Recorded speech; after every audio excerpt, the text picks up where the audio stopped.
She took her sister's place as a bride on a distant human colony, yet the commander's eyes fell only on her.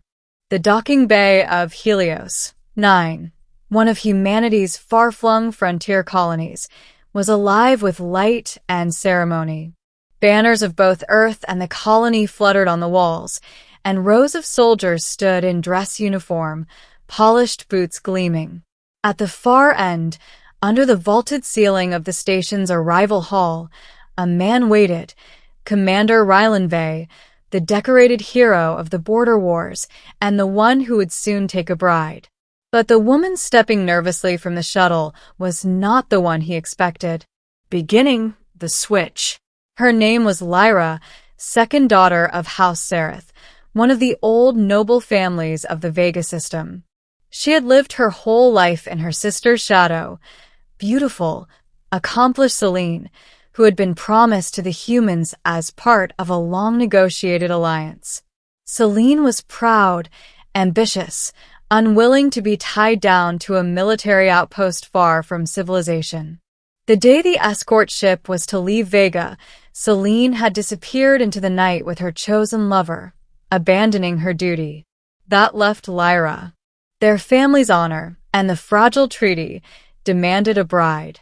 She had begged her mother not to make her do it, but the matriarch's voice had been sharp. Better a quiet daughter than no daughter at all. The humans need not know. So Lyra had been dressed in silks not meant for her, her hair braided with gemstones, and placed aboard the envoy shuttle bound for Helios, 9. She carried a single thought in her chest. I am a lie. If they discover me, it could mean war. As she walked down the ramp, her heart hammered. She expected cold appraisal, perhaps suspicion. Instead, the commander's gaze caught hers and held. Middle, the choosing. Rylanvey had fought on 13 worlds. He had seen soldiers break under fire and officers crumble under pressure. But as the woman approached, he felt an unfamiliar stutter in his chest. He had seen portraits of Selene Sereth, the celebrated beauty promised to him. This woman was not her. She lacked the calculated perfection of the portraits. She was softer, her eyes uncertain, her movements hesitant, as if she carried the weight of a secret. And yet, something about her drew him in.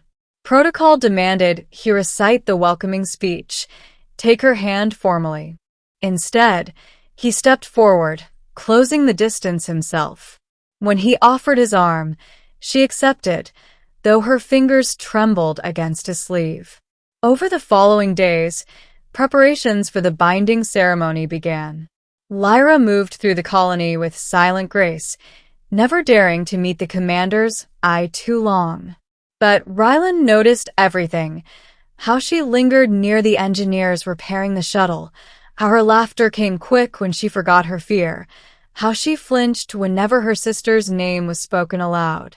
On the third night, during a dinner under the glass dome of the colony's central hall, he leaned close and asked quietly, "Why do you look as if this marriage is a sentence rather than a choice?"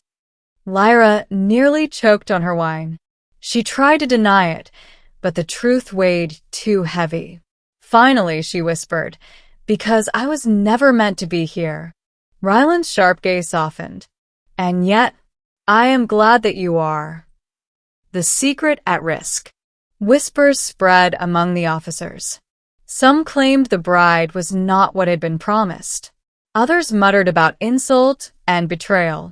One man in particular, Captain Doran Hale, despised the treaty and saw in Lyra's uncertainty a weapon. He began watching her closely, waiting for a mistake that could unravel everything.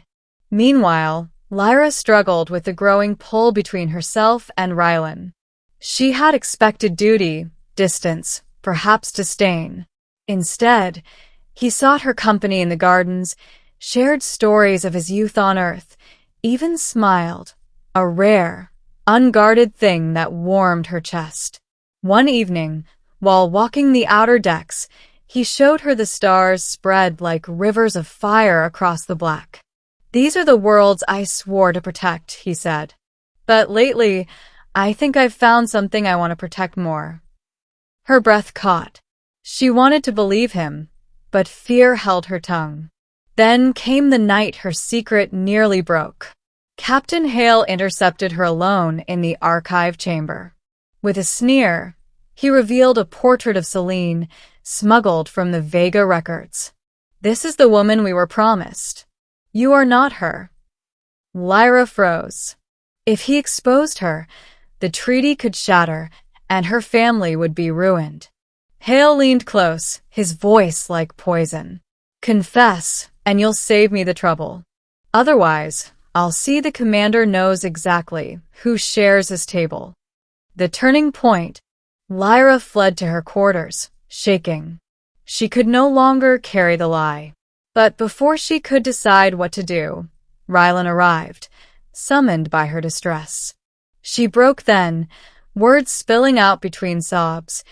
The truth of Celine's flight, her mother's command, her own unworthiness. "I never meant to deceive you. I only wanted to preserve peace. I know you must hate me."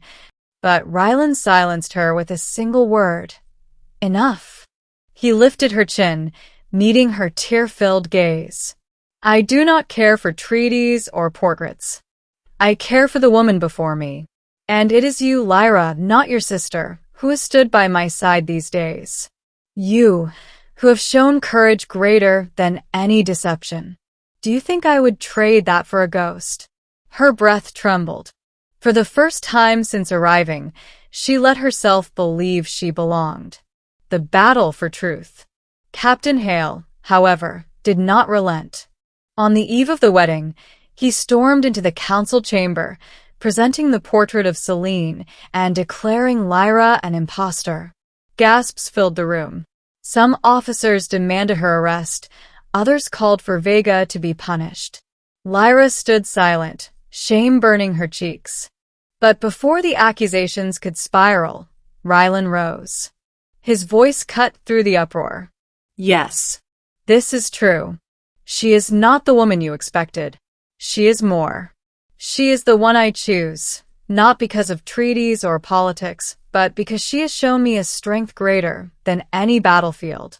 And if any man here would deny my right to that choice, let him stand against me." The hall fell into silence. None dared challenge the commander whose loyalty and ferocity were legend. Even Hale, pale with rage, lowered his gaze. Ending, a new beginning. The wedding went forward beneath the starlit dome. Lyra wore a crown of silver leaves, her hand trembling only until Rylan's fingers closed around hers. As vows were spoken, the colony cheered, and the treaty held.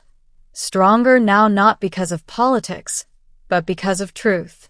Later, alone in the quiet of their quarters, Lyra whispered, "I was never meant to be chosen." Rylan's reply was simple, steady. "And yet, from the moment I first saw you, it was always you." For the first time in her life, Lyra did not feel like a shadow. She felt seen. She felt wanted. And in the arms of the commander, on a distant human colony beneath unfamiliar stars, she finally felt at home.